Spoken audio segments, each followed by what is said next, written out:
All right, welcome in everyone. Diving right in today. We're tackling something that I think a lot of us can relate to, work-life balance. It's always talked about as this peaceful ideal, but more often than not, it feels like you're, I don't know, like juggling flaming swords while riding a unicycle, you know? Uh-huh. I like that image. It really does capture that kind of constant tension, doesn't it? That push and pull. We want to do well in our careers, have fulfilling personal lives, but figuring out how to make both of those things happen consistently. Well, that seems to be the million-dollar question, doesn't it? Exactly. So in this deep dive, what we want to do is strip away all the noise and get down to some solid strategies, some real insights that can help you, the listener, not just survive, but actually find that sense of balance and really thrive in both work and life. And I think this is particularly important for those of you, maybe in that 31 to 50 age range, where you're probably juggling, established careers, family responsibilities, all the things that come with that stage. Oh, absolutely. You've got momentum in your career, probably a family, and suddenly, it's like there just aren't enough hours in the day. I think to really grasp this, it's helpful to take a step back and look at how this whole idea of work-life balance has evolved over time. Yeah, definitely. Because the reality is it looks so different now than it did, say, 100 or 200 years ago. Back in the Industrial Revolution, work was, sheer survival for a lot of people. The hours were brutal. And now you've got the rise of remote work, this whole digital nomad thing. I mean, the lines have gotten, blurry, haven't they? The challenges may not be the same, but there's still definitely there. And it's interesting to see how thought leaders have tackled this changing landscape, right? Take Stephen Covey, for example. His book, The 7 Habits of Highly Effective People, really emphasized personal leadership, and his idea about big rocks. That's become a foundation for so many time management approaches. Right. And then you've got someone like Tim Ferriss, who kind of turned things upside down with the 4-hour work week. Yeah. He challenged that idea of, endless hours equaling success and really push for working smarter, not harder. Yeah. I think he definitely stirred the pot and got people thinking differently. They both bring something valuable to the table. And when you look at the research, the need for this balance, well, it kind of hits you in the face. The International Labor Organization did a study and found that people working long hours regularly, they have a 29% higher risk of anxiety and depression.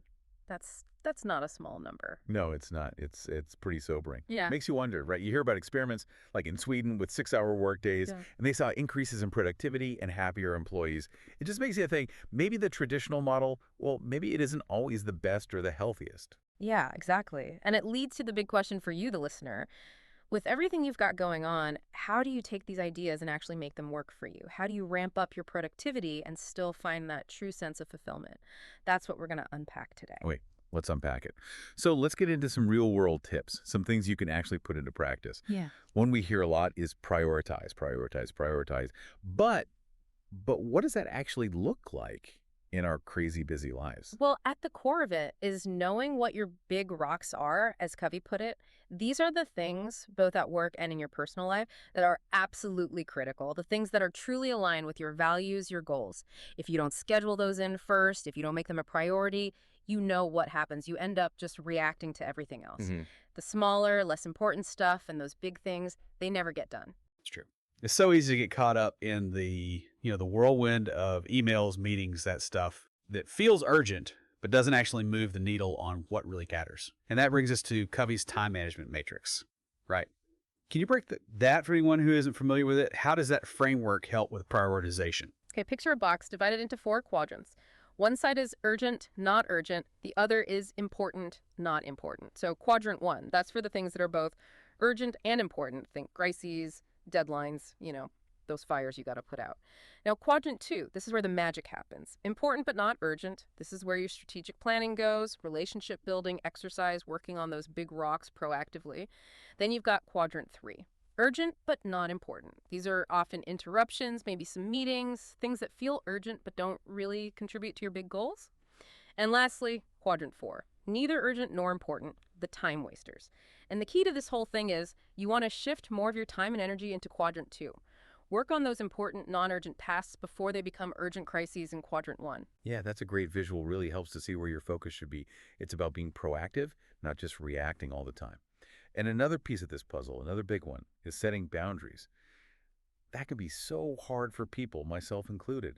What are some practical steps people can take to create clearer boundaries between work and their personal lives? Boundaries are essential. You have to separate your professional life and your personal life, protect your time and energy for both. So, a really tangible step is set specific work hours and make sure your colleagues, your family, everyone knows those hours. When you're done for the day, really make an effort to disconnect, both physically and mentally.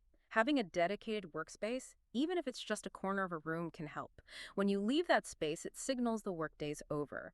And turning off those work notifications on your phone, your personal devices during your off hours, that's huge. Keeps work from seeping into your personal time. Those are great actionable tips. It's all about those cues, right? Great. The visual and mental cues that help you separate work mode from personal time. Yeah. Now, we can't talk about productivity today without talking about technology. So much of our lives are digital now.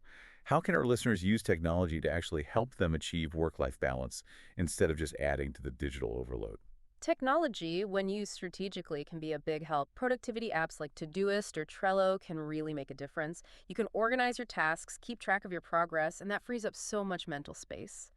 And then there's automation. Think about repetitive tasks in your work. Filtering emails, scheduling meetings, even some social media stuff. There are often tools and software that can automate these processes, giving you back time and energy to focus on the things that really matter, both at work and in your personal life.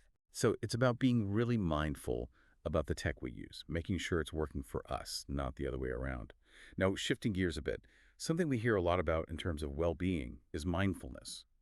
So for someone who's totally new to this, how can they bring mindfulness into their lives? And how does it benefit work-life balance? Mindfulness doesn't have to be this big, elaborate thing. Even just taking a few minutes here and there to focus on your breath, on the present moment, can make a difference.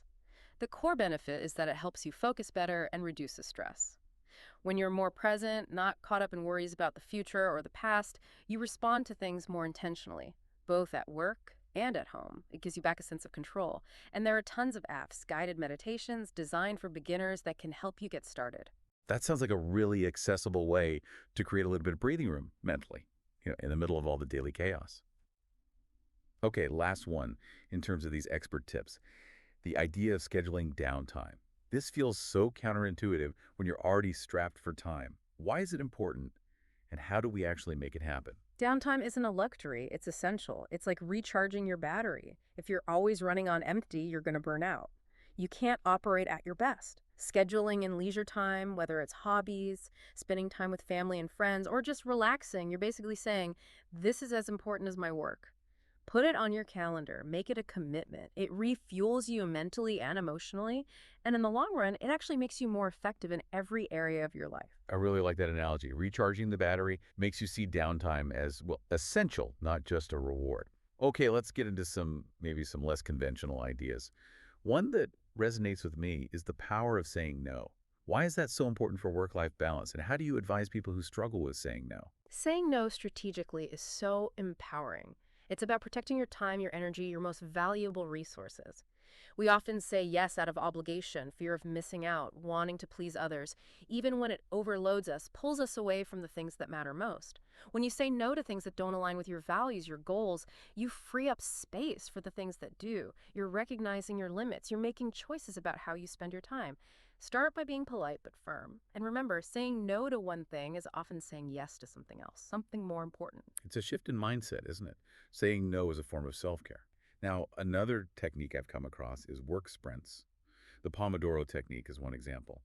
Can you explain how that works and why it might be helpful? The Pomodoro technique is all about focused bursts of work, usually 25 minutes, followed by a short break, about 5 minutes.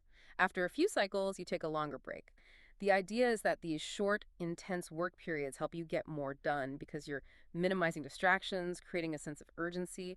And those frequent breaks, they keep you from getting mentally exhausted. They help you stay focused for longer periods. This can be really helpful for breaking down big, overwhelming tasks into smaller chunks.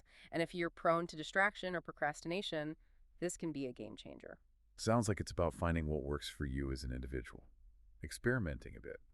So as we wrap up our deep dive into work-life balance, what's the big takeaway message? What should people really remember? The big thing is work-life balance isn't some perfect state that you achieve and then boom, you've got it forever. It's an ongoing process. It's about making choices that line up with your values and goals. There will be times when work takes over, times when your personal life needs more attention. It's about the overall flow, not some perfect balance every day. Right, it's the big picture. And just to recap those key strategies we covered, prioritizing ruthlessly, focusing on your big rocks, setting clear boundaries between work and life, using technology in a way that benefits you, practicing mindfulness to improve focus and manage stress, making time for downtime, actually scheduling it in, saying no when you need to, and experimenting with things like work sprints to be more productive and avoid burnout. Exactly. If you consistently implement even a few of these, you can make your life more productive and more fulfilling. It's about taking small steps, making deliberate choices, finding a way of working and living that really honors both your professional ambitions and your personal well-being. So as we close out our deep dive here, just remember, small changes, consistent effort, those can lead to big, positive improvements in your life. How you set boundaries, how you prioritize, how you take care of yourself, it all makes a difference. And think about this. What's one big rock, one truly important thing that you're going to make time for this week, both in your work and in your personal life? That first step, that decision, is often what sparks real, lasting change.